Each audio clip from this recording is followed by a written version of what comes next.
la chance aujourd'hui, j'ai la chance de continuer donc à prendre le relais d'Amar. Un peu de silence, s'il vous plaît. S'il vous plaît, on va essayer de garder encore un peu, voire beaucoup d'intérêt. Il y a Fatima qui va passer, encore d'autres personnes qui passent. On va essayer donc de continuer à échanger autour des beaux mots, de la poésie et de continuer encore à découvrir des univers. Alors, merci beaucoup pour votre attention. J'ai la chance aujourd'hui de présenter Fatima Chbiban Benassar qui vient pour l'apparition de son dernier ouvrage. Merci Fatima pour ta présence. Je vais d'abord la présenter et puis on aura un échange. Et après, on aura la chance de l'écouter, lire certains extraits de son dernier ouvrage, Le rivage des vagues. De mes vagues, merci.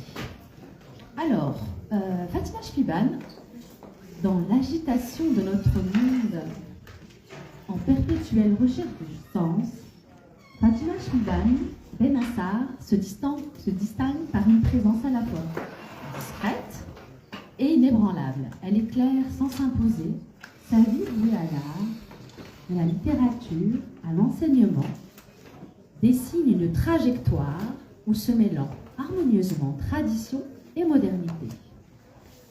Ancrage local, et tout ça dans un monde universel. Par-delà les mots, elle écrit ou les œuvres qu'elle crée, c'est comme une force invisible mais palpable qui émane d'elle. Une sérénité profonde qui attire et rassure. Elle a forgé tout au long de son parcours sur une base académique très solide, transcendant les frontières du savoir, consciente que l'apprentissage est la clé vers toutes les libertés. Dans ses débuts à l'université de Rabat, jusqu'à son passage à la Sorbonne, elle a su s'imprégner des richesses de cultures différentes pour en faire un terreau fertile à sa propre créativité qu'elle vient partager avec nous aujourd'hui. Fatima est une pédagogue émérite et une artiste aux multiples talents. Poétesse, elle capture dans ses vers des moments suspendus, des vérités universelles qui transcendent le temps et l'espace. Sa poésie, empreinte de douceur et de force à la fois, est une invitation au voyage intérieur. C'est une poésie de l'âme, nourrie par une sensibilité unique et un profond attachement à l'héritage culturel marocain. Sa voix, lorsqu'elle chante des chants traditionnels, semble porter avec elle les échos d'une sagesse ancestrale, une sagesse transmise de génération en génération, mais qu'elle s'est savamment réinventée pour nous la transmettre. Elle devient le pont vivant entre le passé, le présent, la tradition, la modernité, une artiste capable de capter l'essence d'un patrimoine et de l'offrir au monde comme elle le fait aujourd'hui, avec toute sa dose d'authenticité. Artiste plasticienne, elle a aussi accompagné toutes ses œuvres. Donc aujourd'hui, elle vient nous présenter Au rivage de mes vagues.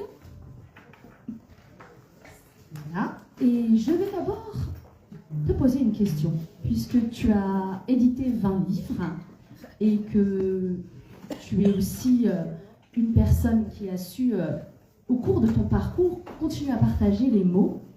Tu as 3 prix à ton actif, tu as été traduite en plusieurs langues, tu as été traduite en turc, tu as été traduite en espagnol, et dis-nous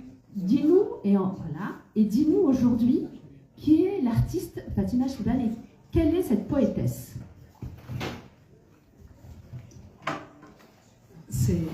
Bonjour à tous. C'est vraiment difficile de dire qui je suis, mais moi-même, je me pose la question.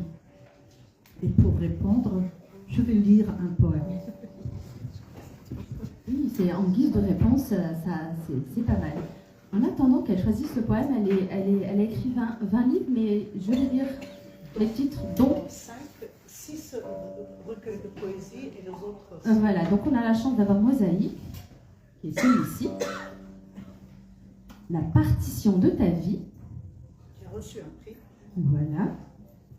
À l'aube naissante. Qui a reçu 2 prix. Et Liane du désir. Voilà. Liane du désir est bilingue, anglais-français. Il y a une anthologie qui manque parce que je n'ai plus aucun exemplaire, donc je ne peux pas la voir. Alors, on va vous écouter vous décrire à travers une de vos poésies, le dernier ouvrage que vous avez sorti. Désolée.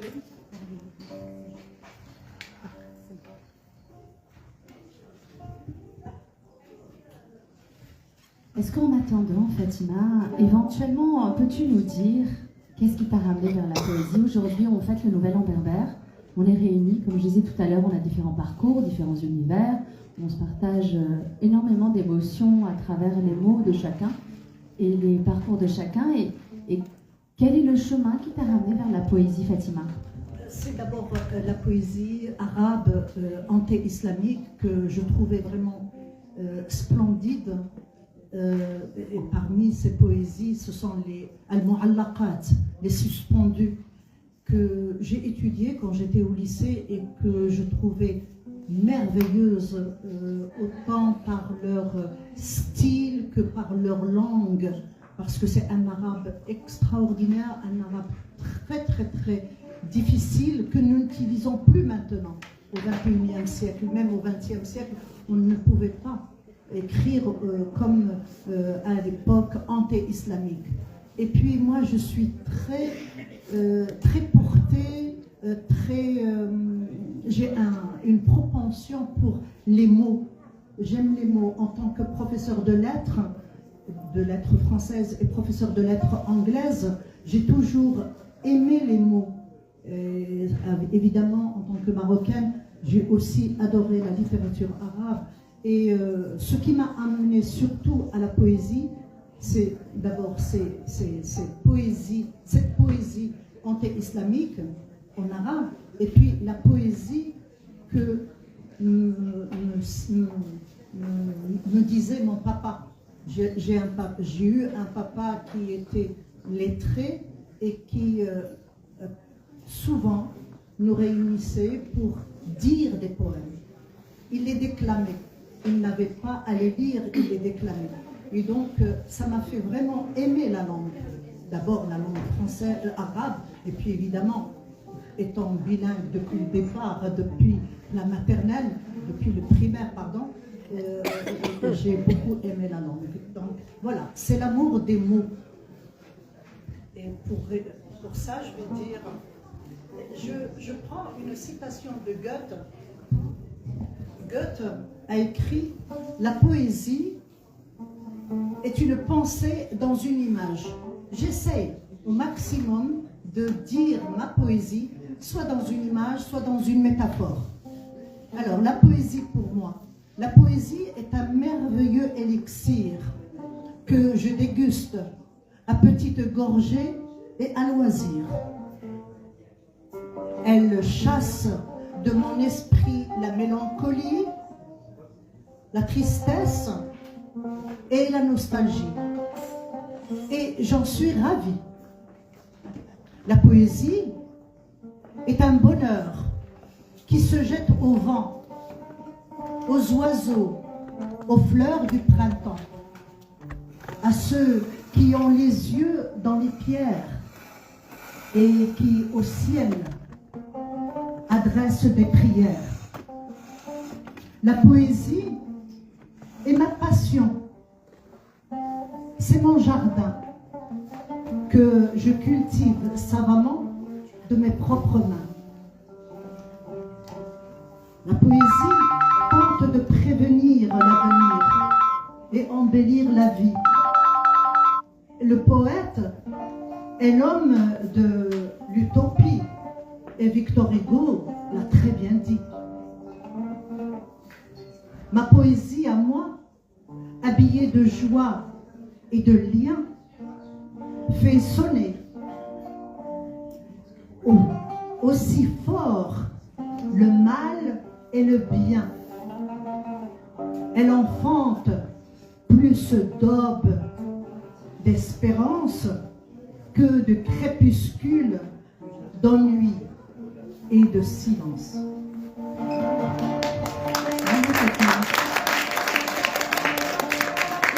Pour continuer un peu à voyager à travers tes mots, Fatima, parle-nous des thématiques que tu abordes, notamment dans ton dernier ouvrage, mais aussi dans les anciens. Est-ce qu'il y a des thématiques qui reviennent, ou alors il y a des thématiques qui sont différentes dans ton écrit. Comment tu choisis tes thématiques? Est-ce que c'est des choses qui t'habitent depuis toujours? À dire vrai, je ne choisis rien du tout. J'écris quand ça vient, sur inspiration. Je peux rester sans inspiration pendant 3 mois, 4 mois, 6 mois, mais alors quand ça vient, j'écris. Mais je travaille beaucoup l'écrit, je le travaille. Je travaille le vocabulaire, je travaille la musicalité et je travaille la façon de le dire, la façon de l'écrire. Je ne laisse rien au hasard, absolument rien. D'autant plus que je suis correctrice et lectrice dans une maison d'édition.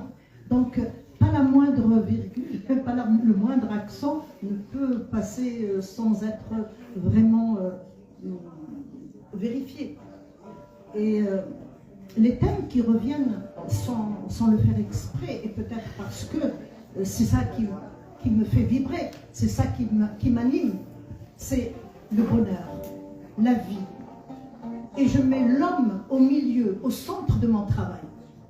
Et cet homme, avec ses problèmes, avec ses quêtes, avec ses espérances, et avec aussi ce qui lui manque, ses souffrances, la misère.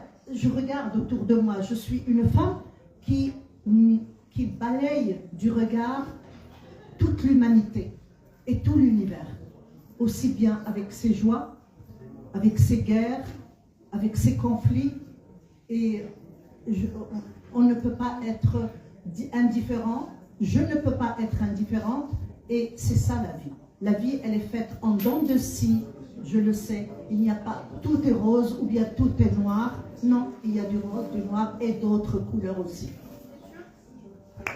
Merci beaucoup pour cette réponse. J'ai vu beaucoup d'humanisme dans tes écrits. Moi, j'ai une question parce que je sais que tu es quelqu'un de très actif autour de la littérature, autour de la poésie, le salon de la poésie que tu as mis en place à Montmorency. Tu es quelqu'un qui est une dynamique, mais tu n'es pas une dynamique qui ne met pas de synergie dans ce que tu fais. Il y a beaucoup de sens dans ce que tu fais, il y a beaucoup de profondeur, il y a beaucoup d'exigences dans la femme que tu es en tant que poétesse. Mais j'aurais une question pour te ramener un petit peu au Maroc, et j'aurais envie de te dire, dans l'univers marocain, est-ce qu'il y a des lieux d'inspiration, est-ce qu'il y a des moments d'inspiration qui t'accompagnent aujourd'hui comme poétesse? Tu as dit parfois des mois entiers où on n'a pas d'inspiration. Est-ce que c'est peut-être des moments où justement ça décante? Est-ce que c'est peut-être des moments où on se laisse baigner par les émotions, baigner par des univers et par des trajectoires? Tu as parlé de ton papa. Il me semble que c'est un chemin que tu as pris parce que tu as été très sensible à ce qu'il t'a transmis en tant que personne. D'abord la marocanité. Ensuite, quels sont les univers qui t'ont toujours habité, baigné par rapport à ton enfance? Parce qu'on parlait beaucoup de transmission en début de ce festival. On a beaucoup parlé d'être témoin. En quoi est-il important que tu sois encore le témoin de ce que tu as vécu? On ne peut pas oublier, lorsqu'on a vécu au Maroc, on ne peut pas oublier cette vie-là. C'est une vie de valeur. C'est une vie de tolérance. C'est une vie d'amour et de partage, sans exagération. Et quand on est marocain ou bien quand on a vécu au Maroc, on a ces choses-là, on les vit quotidiennement. Et on ne fait pas la distinction entre les religions. On ne fait pas de distinction entre les ethnies, les groupes sociaux. Les riches vont aider les pauvres. Dans le quartier, on sait qui n'a pas les moyens. On le sait. Et on va faire en sorte que cette famille-là, qui n'ont pas les moyens, ils vont étudier comme les familles aisées. Leurs enfants vont aller à l'école et les gens aisés vont les aider. Mais avec beaucoup de discrétion, sans jamais dire, moi, par exemple, j'ai un enfant que pour lequel je paye la scolarité, je suis sa scolarité et je veux qu'il arrive jusqu'à l'université ou bien même qu'il aille à l'étranger pour étudier. Ce sont des choses que l'on fait, du moins là où j'ai vécu, là où j'ai grandi, c'est comme ça que c'était. Donc on tient énormément aux valeurs et les lieux, tous les lieux, tous les lieux sont mes lieux. J'habite le monde et le monde aussi m'habite. Je ne peux pas dire que je suis indifférente au monde. Au contraire, je suis, évidemment, je vais écrire sur l'amour, je vais écrire sur l'amitié, la tolérance, la liberté. Mais je suis aussi engagée. Je vais parler de la Palestine, des enfants de Gaza, je vais parler de l'injustice, je vais parler de ces choses-là. Et on peut retrouver, même si je vais écrire sur le bonheur, on peut retrouver ces thèmes-là dans mes poèmes. Merci beaucoup Fatima, merci de nous avoir fait voyager. Moi vraiment j'invite les personnes à la suivre sur les réseaux sociaux, ou en tout cas d'aller peut-être la voir pour voir un peu son univers. Merci d'avoir mis des mots, sur un univers. C'est toujours compliqué d'emmener les gens dans notre univers, mais je sais que le tien est riche, intense, il est à découvrir, il est à partager aussi. Donc on va t'écouter, nous lire quelques poèmes. Moi je me permettrai d'en lire un. Et je vais d'abord commencer par le lire et je te passe les paroles. En tout cas, merci beaucoup Fatima d'être parmi nous aujourd'hui. C'est un honneur pour Radio de t'avoir parmi nous. Je vais vous lire Oh mon poème. Témoin du présent et des passés reculés, tu brises les chaînes. En t'appropriant la liberté, en toi retentit l'espoir, extase de nos désirs. En toi s'ébruitent exaltées les voix étouffées. Tu recueilles les dernières exaltations du délire, les premières effluves de l'eau de la vie. Tu me montres la voie quand s'anime le combat entre l'ombre et la lumière, la lucidité et la ferveur. En toi se faufile le génie du monde, les affections de l'âme, les souffles de l'existence. Avec toi grandit la vie. S'épanouissent les rêves, disparaît le désarroi, se perdent les doutes. Je suis comblée de joie. Quand, à l'improviste, tu t'imposes à moi, avec force et de bons allois. Même si parfois tu agaces, au moins tu traduis l'émoi et dévoiles l'inconnu, ô mon poème affilé. Merci pour ce beau extrait, je te passe les paroles.